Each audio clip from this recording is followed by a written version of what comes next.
오늘 우리에게 주신 하나님의 말씀은 마가복음 15장 42절에서 47절의 말씀입니다. 이날은 준비일 곧 안식의 전날이므로 저물었을 때에 아리마대 사람 요셉이 와서 당돌이 빌라도에게 들어가 예수의 시체를 달라 하니, 이 사람은 존경받는 공회원이요 하나님의 나라를 기다리는 자라. 빌라도는 예수께서 벌써 죽었을까 하고 이상히 여겨 백부장을 불러 죽은 지가 오래냐 묻고, 백부장에게 알아본 후에 요셉에게 시체를 내주는지라. 요셉이 세마포를 사서 예수를 내려다가 그것으로 싸서 바위 속에 판 무덤에 넣어두고 돌을 굴려 무덤 문에 놓음에, 막달라 마리아와 요새의 어머니 마리아가 예수 둔 곳을 보더라. 아멘. 예수님께서 십자가에 달리시고 운명하십니다. 그 시간은 대략 오후 3시입니다. 성경은 그날을 안식일 전날 곧 준비일이라고 말씀하고 있습니다. 유대인들은 안식일 전날을 준비일로 여겼습니다. 준비일에 자신을 거룩하게 하고 내일 안식일을 기다린 것입니다. 이런 점은 우리가 본받아야 할 점이 아닌가 생각을 해봅니다. 우리가 과거에는 토요일 저녁이 되면 주일에 입을 옷을 잘 미리 골라서 다려놓고 헌금도 미리 새 돈으로 잘 준비해 뒀습니다. 그리고 행실을 삼가서 죄로부터 멀리 하려고 하죠.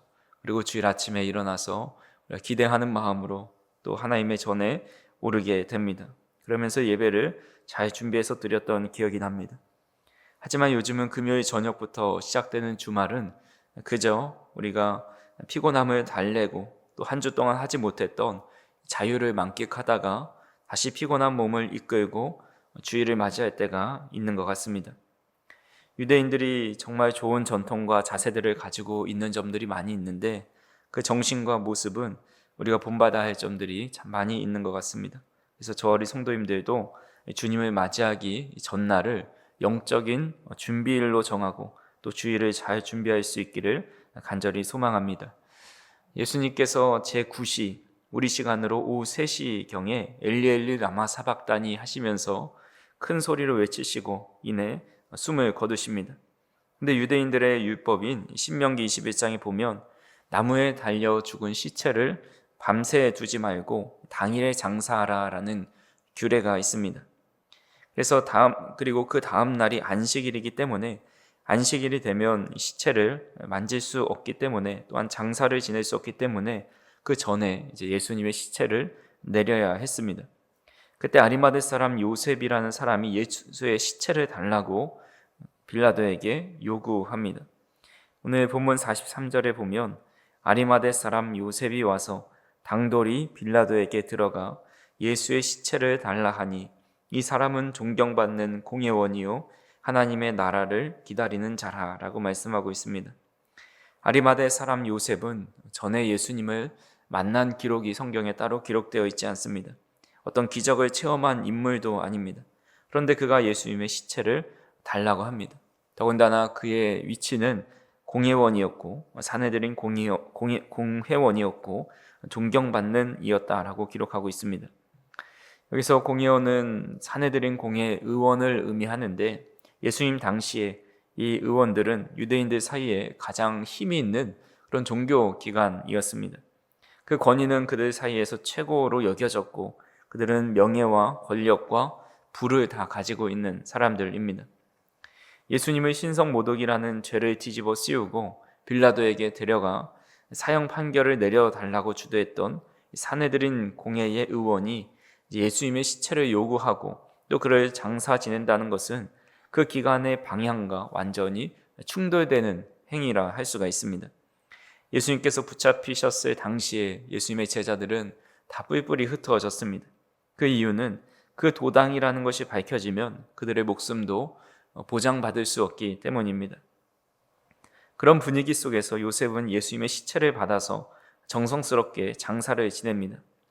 이는 매우 친한 관계에 있을 때에만 할 수 있는 행위이죠. 이것을 통해 요셉이 예수님을 따르는 사람, 예수님과 긴밀한 관계에 있었다라는 것을 만방에 알리는 행위가 되기도 합니다. 그래서 오늘 본문은 요셉이 와서 당돌이 빌라도에게 예수의 시체를 달라고 요구했다라고 성경은 기록하고 있습니다.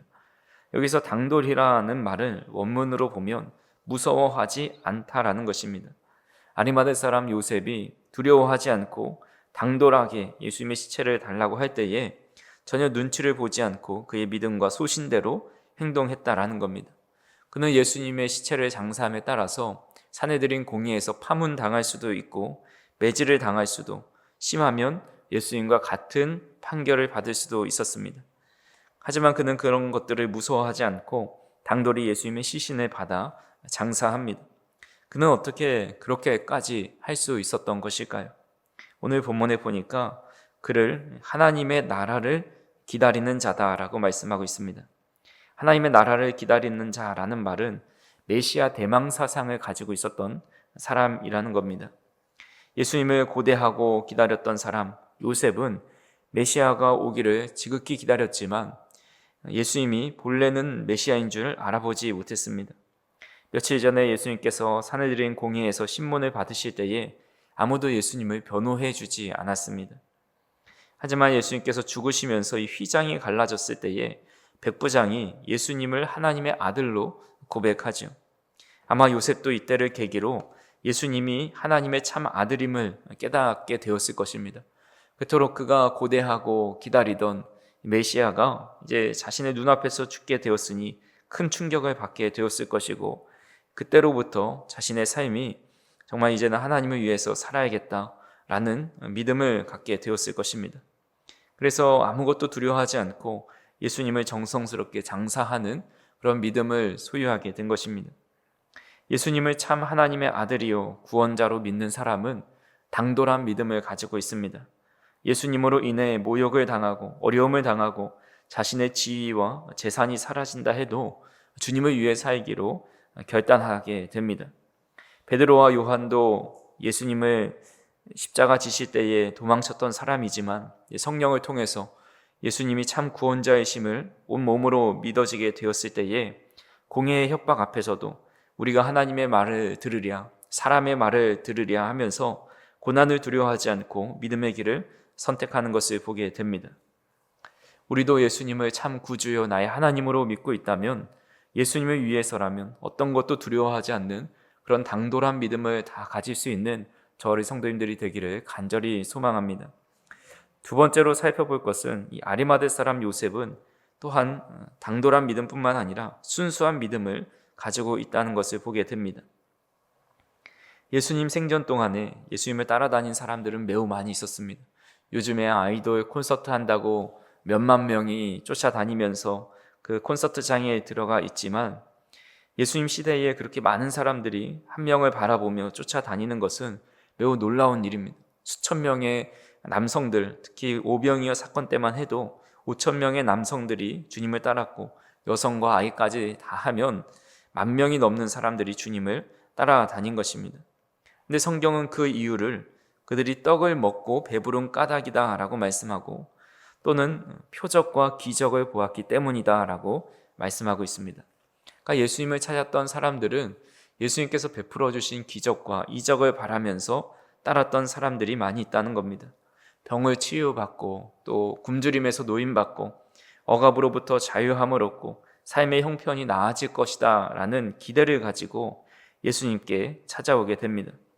근데 예수님께서 십자가에 죽으시는 순간 상황은 완전히 바뀌게 됩니다. 옛말에 죽은 자는 말이 없다라는 말이 있죠. 죽은 자는 아무 말도 하지 못할 뿐만 아니라 아무런 보답도 아무런 능력도 행할 수 없다는 겁니다. 그러니까 죽은 자에게 무엇인가를 돌아올 것을 바랄 수가 없다라는 것이죠. 그래서 예수님은 이제 사람들의 기대하던 표적도 기적도 행할 수 없는 그 죽음의 상태가 되었고 그로 인해서 많은 사람들이 뿔뿔이 흩어지게 됩니다. 심지어 주님의 가장 가까웠던 제자들마저도 주님을 버리고 숨어 버립니다. 주님께 어떤 도움을 기대했던 모든 사람들이 예수님의 죽음 앞에서 더 이상 주님을 찾지 않았습니다. 그럼에도 그는 요셉은 빌라도에게 담대히 나아가서 예수님의 시신을 달라고 요구합니다. 그리고 값비싼 향품과 세마포를 준비해서 자신이 미리 사두었던 한 번도 사용하지 않은 새 무덤에 주님을 모시게 됩니다. 그는 예수님께서 아무것도 할 수 없는 그 순간, 아무것도 주님께 기대할 수 없는 그 순간에 아무런 보상도 바라지 않고 주님을 섬기고 마지막을 지켜주었다라는 것입니다. 이것이 바로 순수한 믿음의 결정체라 할 수가 있습니다. 주님께서 내게 무엇인가를 해주기를 바라면서 하는 것이 아니라 주님이시기 때문에 우리가 행하는 믿음이라 할 수가 있습니다. 다니엘의 세 친구들을 보면 풀무불 앞에서 다리오 왕에게 이런 말을 합니다. 그렇게 하지 아니하실지라도 왕이여, 우리가 왕들의 신들을 섬기지도 않고 그 금신상에도 절하지 않겠다라고 고백을 합니다. 기적이 일어나지 않는다 해도, 우리가 풀무불에 들어가서 죽는다 할지라도 하나님을 향한 믿음을 저버리지 않는다라고 고백을 하고 있는 겁니다.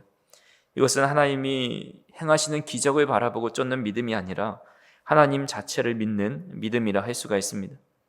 사도 바울도 성령이 여러 차례 예루살렘으로 올라가지 말라, 그곳에 가면 큰 고난이 있을 거다라고 미리 예고해 주십니다. 하지만 사도 바울은 이런 고백을 하죠. 사도행전 20장 24절에 보면 나는 달려갈 길과 주 예수께 받은 사명 곧 하나님의 은혜의 복음을 증언하는 일을 마치려 하면은 나의 생명조차 귀한 것으로 여기지 아니하노라 라고 고백을 합니다. 고난의 길이 예고되어 있음에도 그리스도를 위한 사명 하나 때문에 기꺼이 그 믿음의 걸음을 걸어가고 있는 것입니다. 우리가 잘 알고 있는 하박국 선지자도 이스라엘의 재난이 닥치고 모든 소명이 무너진 것 같은 그 순간에 이런 고백을 합니다. 비록 무화과 나무가 무성하지 못하고 밭에 소출이 없고 열매가 없고 외양간에 소와 나귀가 없어도, 소와 양이 없을지라도 나는 여호와로 말미암아 즐거워하며 내 구원의 하나님으로 말미암아 기뻐하겠다라고 고백을 합니다. 보상이 없어도, 상황이 절망스러워도 하나님 한 분만으로 기뻐하고 이 순수하고 주님만 바라는 그런 믿음을 가지고 있었다라는 겁니다. 그러니까 이들의 공통된 고백은 단 하나입니다. 하나님이 하나님이시기 때문에, 예수님이 주님이시기 때문에 나는 끝까지 주님과 하나님을 믿겠다라고 고백을 하고 있는 것입니다.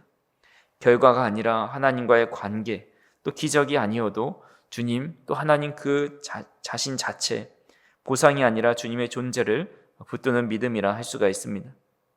그렇게 저 어린 성도님들도 이런 순수한 믿음, 하나님이 하나님이시기 때문에, 예수님이 나의 주님이시기 때문에 때로는 우리의 삶에 응답이 없고 때로는 고난과 어려움이 있을지라도 끝까지 순수하게 주님을 믿는 그런 믿음으로 살아갈 수 있기를 간절히 소망합니다. 아리마대 사람 요셉은 당돌한 믿음을 가지고 있었고 순수한 믿음을 가지고 있었던 인물입니다. 저 어린 성도님들도 오늘의 삶 속에서 당돌하게, 담대하게 주님을 믿고 또 순수하게 주님을 따를 수 있는 저와 성도님들이 되기를 간절히 소망합니다. 기도하시겠습니다. 사랑과 은혜가 풍성하신 하나님 아버지, 우리는 부족하지만 그럼에도 요셉의 모습을 보면서 당돌한 믿음과 또 아무것도 바라지 않는 그런 순수한 믿음이 우리 마음 가운데 새겨질 수 있도록 인도하여 주옵소서. 우리가 세상의 시선과 손해를 두려워하지 않고 예수님이 참 하나님의 아들이심을 믿는 믿음으로 담대하게 믿음의 길을 걸어갈 수 있도록 인도하여 주옵소서. 주님 때문에 잃을 것을 계산하는 사람이 아니라 주님 때문에 무엇이든 드릴 수 있는 사람이 되게 하여 주시고, 주님께서 무엇을 주시는가를 바라보는 믿음이 아니라 주님이 누구신가 때문에 따르는 순수한 믿음을 가질 수 있도록 인도하여 주옵소서. 하지만 우리는 너무나도 부족하여서 때로는 믿음이 넘어지고 때로는 흔들릴 때가 있사오니 그런 믿음을 붙잡아 주셔서 성령께서 우리를 붙드심으로 인해서 하나님 자체만으로, 우리를 구원하신 주님의 그 주님 자체만으로 믿고 따를 수 있는 우리의 믿음이 될 수 있도록 인도하여 주옵소서. 세상 속에서 당돌하고 순수한 믿음을 갖게 하여 주시고 오늘도 기도하는 이 시간을 통해서 우리에게 그런 믿음을 허락하여 주옵소서. 감사를 드리며 예수님의 이름으로 기도하옵나이다. 아멘.